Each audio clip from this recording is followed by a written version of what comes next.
Hello world, and welcome again to another episode of Dave Trippin. I just made a 15-minute video with something playing in the background which my recording picked up, and so I got to do this all again. But it's going to be that much better. I'm practiced now. So like you can already infer from the title of this video, I'm going to talk about being sick in Japan.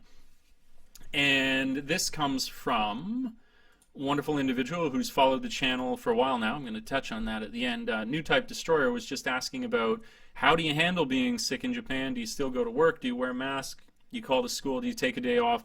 What's it like being sick in Japan? And this is something very sadly near and dear to my heart for all the different experiences I've had because of it. And I thought I could talk about a variety of different things. This is actually quite a broad subject. I'm going to keep it to like 15 minutes, 10 minutes though, as to not bore you and drone on. So the first thing I wanted to talk about is when you think about traveling and you think about going somewhere in the world, usually, say you go to somewhere like Southeast Asia, you would get a bunch of shots. You know, there's a bunch of different germs and microbes and crap that you're going to come across when you go traveling. And I think a lot of people, when they come to a place like Japan, they think that it's not so much the case. It's a first world country, you know, it's healthy here, they have good medical systems, and all that is true.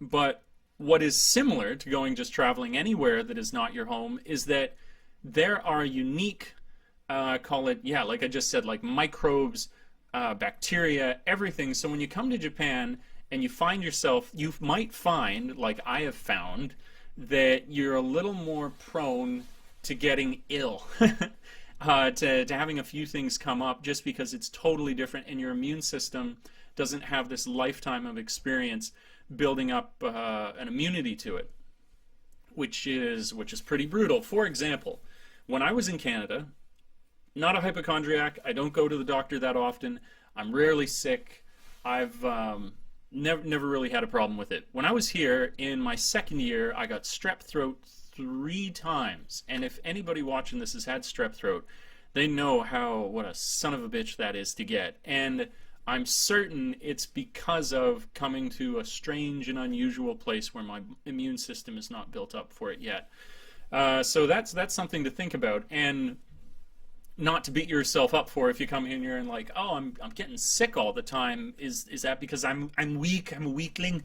No, not likely. Not likely because of that, just probably because you're in a new place. The other thing that I wanted to touch on is if you come to Japan and you do what I'm doing, where you're teaching, then you're basically throwing yourself into a little germ factory, because these schools with all these kids, they're just running around, like I say, playing in the mud, doing this, that, and the other thing, and they're just carriers. They're like macaw monkeys in terms of being able to like just have the mother load of bacteria that they're wandering around with. And so this means that you should be, if you were, one, you'd want to be cautious. Like I said, you've come here, it's all new. If you're going to teach in one of these schools, it would benefit you great. I'm going to gesture like this the whole time. It would benefit you greatly to be a little more health conscious when normally you should wash your hands a lot. It's well worth it to kind of double those efforts when you come over here and you're working in the schools. So say for example, like I've gone to sub-assignments, and you get, generally you have a little bit of celebrity here. You're a foreigner, that's fascinating, especially if you're in the countryside. You have it even more magnified because, you know, you're the only foreigner for miles. I had one where I finished a class with the kids and they all wanted high fives. And I thought about it afterwards. I was like, I had just basically, after high-fiving all these kids, guaranteed that I would be sick the following day or getting a cold or whatever if I do not wash my hands following that wonderful experience of having all this, you know, good vibes from the kids in the classroom. So you have something like that. You go into these schools, lots of germs, you're in a new country, lots of new germs, and so there's quite the potential for a really bad, you're gonna have a bad time if you're not careful. So there's a few things to touch on as well. Something else you have to think about when you come over here, I talked about this in the first recording, I'll talk about it now, is that if you come over and you find yourself getting sick, like I did when I first came here, you might hesitate to go and see a doctor, especially like me. It's an hour-and-a-half trip to go and see an English doctor. because I live out in the countryside, like I keep repeating myself, and that's only going to make it worse. If you come to Japan and you find yourself getting sick, don't wait, don't delay. Get the time off that you need, go in on the train, see the doctor as soon as you can, and get it dealt with. Because something like strep throat, yeah, you could potentially fight it off. I would say nearly 10 out of 10 people aren't going to want to go through that, great experience of fighting off strep throat without the help of antibiotics. And it's pretty obvious when you're sick, you're sick. I mean, without going into the dirty details, you can tell when you've got strep throat. Like your tonsils swell, you got like white crap on them. It's really, really bad. But the point that I'm making there is that if you are sick, go and get it worked on, get it checked out. Don't hesitate. Don't be intimidated by a system that you may or may not feel comfortable in. It's so humid. I'm going to take this off. Don't freak out. So yeah, that's something else to consider, is that okay, not to repeat, just go and see the doctor. Damn it. Don't wait. Don't hesitate. Go and see the doctor. What else to talk about? In the video, not in the video, in the message that was posted to me here, it was also asking about wearing a mask. Okay, so masks, that's just an interesting cultural thing I could talk about a little bit, where when I was in Canada, I used to have this prejudice where if I saw people, let's be honest, if I saw Asians wearing masks, because that's usually who I saw wearing them, I always thought to myself, young and stupid as I was, that, oh, they think that I'm dirty. How dare they assume that I'm dirty and they're walking around with these masks on. Couldn't be farther from the truth. They're actually, usually, it's not entirely limited to this, but usually when people wear a mask, from my experience in Japan, it's because they're trying to protect you and they have a cold. And so that just rocked my world, turned everything upside down. I realized that, in fact, they were being polite, not rude, to be wearing these masks. So that's usually why people are doing it. And then, with further thoughts, I'm going to get real laid back now, further thoughts regarding this. In Japan, you have a population of 130 million people. In Canada, you have a population of 30 million people, roughly. In Japan, you have everybody using mass transit. In Canada, not so much. Very little. I mean, Vancouver has some mass transit, but again, it pales in comparison to if you were in Japan.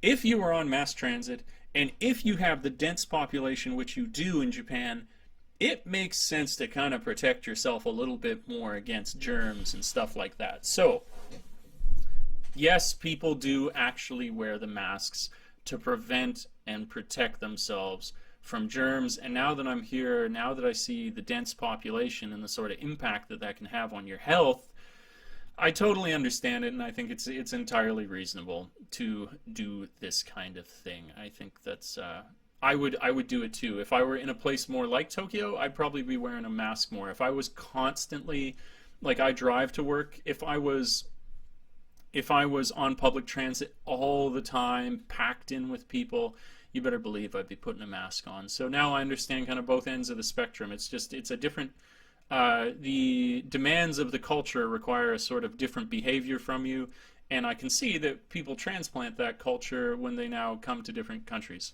So that's what that's all about. That's interesting. What was the final thing? Okay. Yeah, this is going to be a good length. So, school. How do schools react to you being sick? This kind of question that pops up. So, yes, I would say in Japan you probably much more than many other cultures, just the like sort of give it your all, even if you're sick, exists more so in Japan. Not that it was lacking in Canada, but I do think they're really gung-ho about unless you're dying, then you should come into work. But this varies between the sort of work environment that you're in. And what do I mean by this? I mean that if you are in a school, and they seem to have an influenza season every second month here. It's like, oh, influenza season has finished. The new one is beginning. And I'm always shocked when they're like, oh, it's starting again, and it's like it just ended. And what this basically means is that if you have a bunch of kids already making each other sick, if you have influenza, if you have the flu, they really don't want you coming to work and spreading it even more so like wildfire. So it's forgiven here. I would say that if you're working in the school and if you got the flu and it's that kind of season, they're not going to come down on you as hard in that kind of circumstance. I think if you were working in a different kind of environment, say just like a salaryman or something, it would be a different impression that you have kind of going on there. Speaking to my company's impression of being sick, I probably called in sick maybe around, let's be realistic, around three or four times. I think three. I'm going to say three because it sounds more impressive than four. In the 2 years that I've worked here, and each time it was like I just woke up feeling horrendous. I called my company, and there was not much they could do. They were just like, okay, you sound sick, you sound horrible, we'll call your school, and that's the end of it. That's all there was to it. It wasn't so bad. And yeah, that's basically it. That's something to consider when you think about having the flu and how your work might react to it. For the most part, I try and go in, but if I had like a full-blown flu, I would almost think, yes, I want to protect the kids from getting this from me in the classes and all that and whatever else. Yeah, so that's basically it. I'm seeing the time on the video is getting to be a little longer than I would like, so I'll end it there. But I did want to send a sort of channel shout-out, we'll call it, because I've been growing this channel. As of August 3rd, I'll have grown this channel for about 2 years, and it's been painstaking. I've done whatever I can in terms of answering email questions. On that note, comment, subscribe, share. When you comment down below, that's the easiest way for me that if you do have questions to get a hold of me, and all. That's what I'm doing this video. But as well, I put my contact information down below. So if you want to get a hold of me through an email, sometimes that's a way to really grab my attention as opposed to the comments where I do read them all, but I might gloss through one, not realizing I should have made a video. But yes, back to the central point here is basically that I appreciate all the subscribers. I've not done a great deal of collaboration. I haven't done a great deal of name dropping because I have none to drop. And people have steadily subscribed, steadily increased the views on my channel, steadily increased the questions that they have, steadily increased the support for the channel, and I really, really appreciate it. And then where it took me, you know, almost, like I say, August 3rd will be 2 years, it took me that long to get up to 600 subscribers. In the last month or so, I don't know what magic hoodoo is happening, but I've jumped from 600 to nearly 900. I think I'm at like 875 now. So all the new subscribers, thank you so much for deeming this as worth your time. Thanks to all the old subscribers. Thanks to everybody who thought that me sitting in my room and making these videos was worth your time to hit the subscribe button. I really appreciate it. It's inspiring to me, and it makes me want to make more. It makes me want to try and help more people. It's just, you know, this positive feedback loop that we get going with this kind of, I guess you would say, audience collaboration. I really appreciate it. So I've run out of time without making this some stupid long video, so thanks for dropping by. I hope you found it interesting, mildly entertaining. And like I like to say, until we meet again next time, world, thanks for tripping with Dave. Ciao for now. Peace.